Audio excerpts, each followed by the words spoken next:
Hi friends, আবারও চলে এসেছি নতুন একটা ভিডিও নিয়ে। আর আজকের ভিডিওটা ভীষণ ইন্টারেস্টিং, কারণ বৃষ্টি ভেজা জন্মাষ্টমীর স্পেশাল বাজার।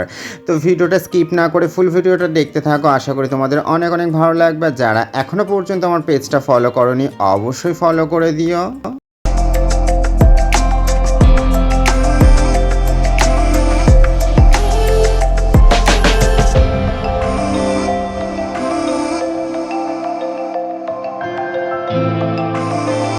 তো ফ্রেন্ডস, সকালবেলা ঘুম থেকে উঠে আমি ফ্রেশ হয়ে একটু ব্রেকফাস্ট করে নিয়েছিলাম। তো তারপর চটপট রেডি হয়ে দাদার বাবাকে নিয়ে আমি চলে গেছিলাম জন্মাষ্টমীর কেনাকাটা করতে, মানে বাজার করতে।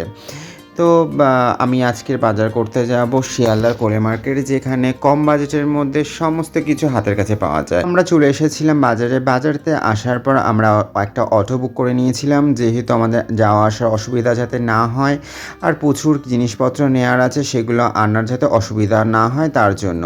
আমরা এখানে দেখতে পাবে বাইরের ওয়েদারটা কত সুন্দর। আমি ভেবেছি রৌদ্র নেই, মেঘ ওয়েদার, তো বাজার করতে কষ্ট হবে না গরমের মধ্যে। তো সেই ভেবে খুব আনন্দ সহকারেই আমি মার্কেটে পৌঁছে গেছিলাম। তো এখানে আসার পর দেখলাম যে রাত্রে মনে হয় বৃষ্টি হয়েছিল, তো রাস্তাতে প্রচণ্ড কাদা, স্লিপ হয়েছিল। রাস্তাটা এতটাই স্লিপ ছিল যে একটু অন্যমনস্ক হয়ে যদি তুমি হাঁটো তাহলে একদম স্লিপ করে পড়ে যাবে। তো আমার পেছনে দাদার বাবা ছিল। হোক, রাস্তার মধ্যে অনেক রকমের সমস্যা হয়, সেগুলো একটু ম্যানেজ করে নিতে হয়, সেটা কোনো ব্যাপার নয়। তো তোমরা এখানে দেখতে পাবে ফাইনালি আমরা মার্কেটের ভিতরে ঢুকে গেছি। আর এখানে চারিদিকে প্রচুর জিনিসপত্রের দোকান আছে। তো এখানে আসার পর ফার্স্ট আমার একটা কাকুর দোকানে চলে এসেছিলাম। এই কাকুর দোকান থেকে আমি সমস্ত মুদির বাজারগুলো করতাম। তো তারপর আমার কিছু গুঁড়ো মশলা নেওয়ার ছিল, তো সেগুলোও নিয়ে নেওয়া হয়ে গেছে।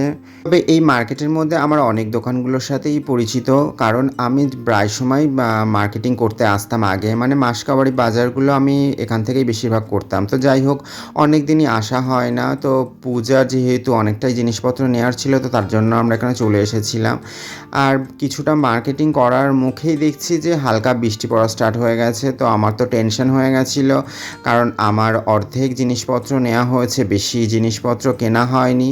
তো দাদার আমি মোটামুটি ছাতা নিয়ে মার্কেটিং করা স্টার্ট করে দিয়েছি। মার্কেটগুলোর মধ্যে যে দোকানগুলোর ভিডিও তোমরা দেখবে আমার ব্লগে, সেই দোকানগুলোর সাথে আমার অনেক দিনেরই পরিচয়, কারণ আমি যখনই এই মার্কেটে মার্কেটিং করতে আসি তখন এই দোকানগুলোর থেকেই আমি জিনিসপত্রগুলো নিই।